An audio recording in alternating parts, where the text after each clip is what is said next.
everyone, let me introduce myself. My name is Da Vinci Hendrik. You can call me Da Vinci. I am college in STIE Gentiares third semester management. I am from group 2 NPM 22612010035. Will present material on job analysis and job design. Hello everyone, my name is Dionysius from Group 2 with NPM 2261-201-0058. I'm from the 3rd semester management class at STIE Gentiaras and will present material about job analysis and job design.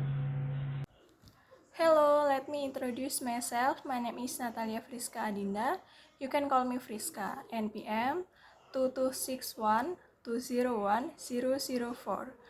I'm from College ST Gentiaras, Bandar Lampung. I'm from the 3rd semester management class. I'm from group 2, going to explain material about job analysis dan job design. Pengertian analisis jabatan. Analisis jabatan adalah prosedur melalui fakta-fakta yang berhubungan dengan setiap jabatan yang diperoleh dan dicatat secara sistematis. Hal ini kadang-kadang disebut studi jabatan yang mempengaruhi tugas-tugas, proses-proses, tanggung jawab, dan kebutuhan pegawai. Tujuan analisis jabatan yang pertama menentukan kualifikasi yang diperlukan pemegang jabatan. Kedua, melengkapi bimbingan dalam seleksi dan penarikan pegawai. Ketiga, mengevaluasi kebutuhan pegawai untuk pemindahan atau promosi jabatan. Keempat, menetapkan kebutuhan untuk program latihan. Kelima, menentukan tingkat gaji, upah, dan pemeliharaan administrasi upah dan gaji. Keenam, menilai keluhan-keluhan yang menyoroti masalah keadilan dan kompensasi.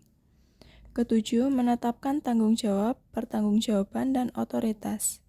Kedelapan, menetapkan pola yang esensial dalam penetapan standar produksi.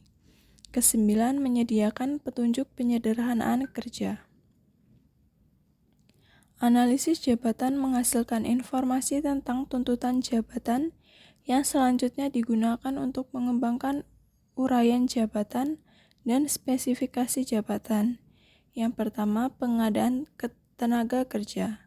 Kedua, pelatihan. Ketiga, evaluasi kinerja. Keempat, penilaian prestasi. Kelima, promosi dan transfer gaji. Keenam, organisasi. Ketujuh, induksi. Kedelapan, konsultasi.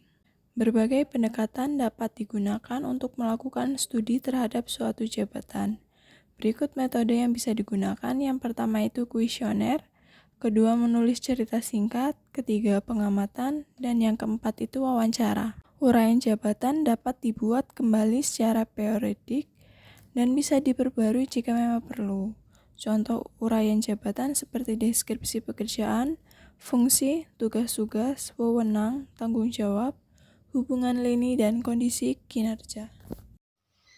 Desain pekerjaan, job design. Desain pekerjaan adalah proses penentuan tugas-tugas yang akan dilaksanakan, metode-metode yang digunakan untuk melaksanakan tugas, dan bagaimana pekerjaan tersebut berkaitan dengan pekerjaan lainnya dalam organisasi. Bagi seorang karyawan, motivasi dan kepuasan kerja menjadi dua faktor penting dalam pekerjaan sehari-hari mereka. Dua hal tersebut dapat membantu pencapaian tujuan dan sasaran. Terlebih jika organisasi mampu dan memahami faktor-faktor yang mempengaruhi ketidakberhasilan dari dua faktor tersebut. Faktor-faktor yang mempengaruhi desain. 1. Individu. Individu memiliki perbedaan sikap, sifat, karakter, pandangan, persepsi, sosial budaya, norma yang berbeda untuk setiap individunya dalam organisasi yang sama. 2. Teknologi yang digunakan, jenis pekerjaan, alat yang digunakan, tata letak, dan teknik untuk menghasilkan output. Produk merupakan beberapa alasan penyebab kendala yang dapat menghambat kelancaran sebuah pekerjaan. 3. Biaya atau anggaran.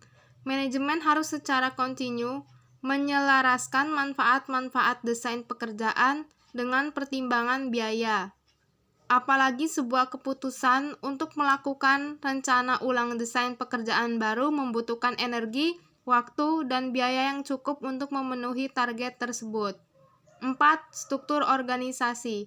Sebuah organisasi akan menjadi lebih lincah apabila digerakkan oleh roda operasional yang gesit, cakap, visioner, dan mampu melihat perubahan ke depan.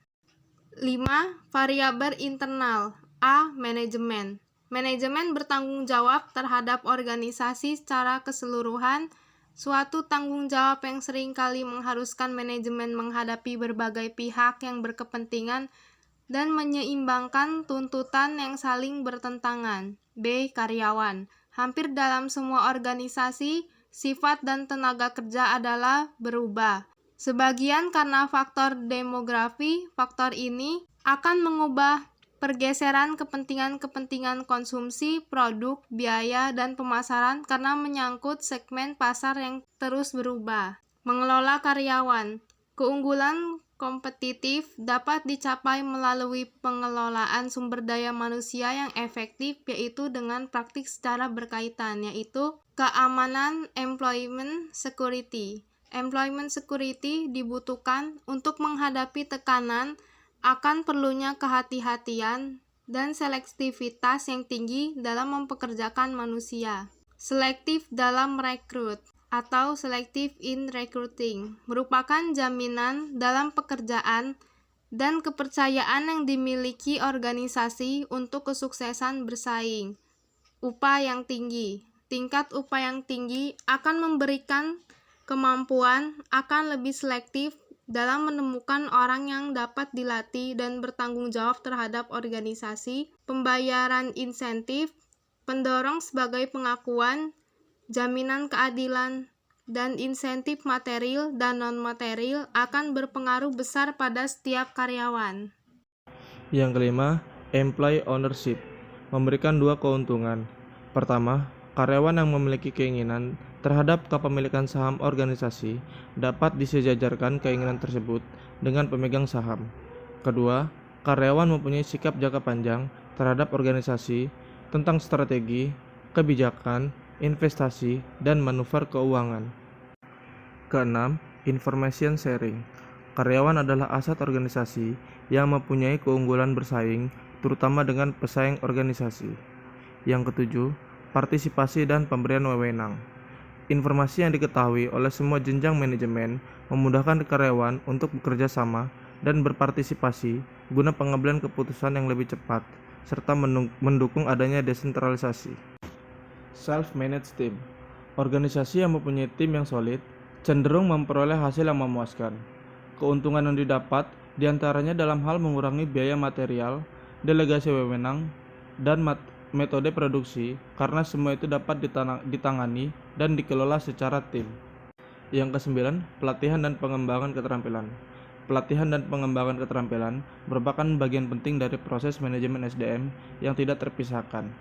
Pelatihan akan memberikan hasil positif hanya jika karyawan diberikan kesempatan untuk menggunakan keahlian tersebut. Yang kesepuluh, cross utilization and cross training. Keragaman dan pekerjaan akan membuat tantangan baru, sekaligus menumbuhkan motivasi dalam bekerja. 11. Simbolik egalitarianisme.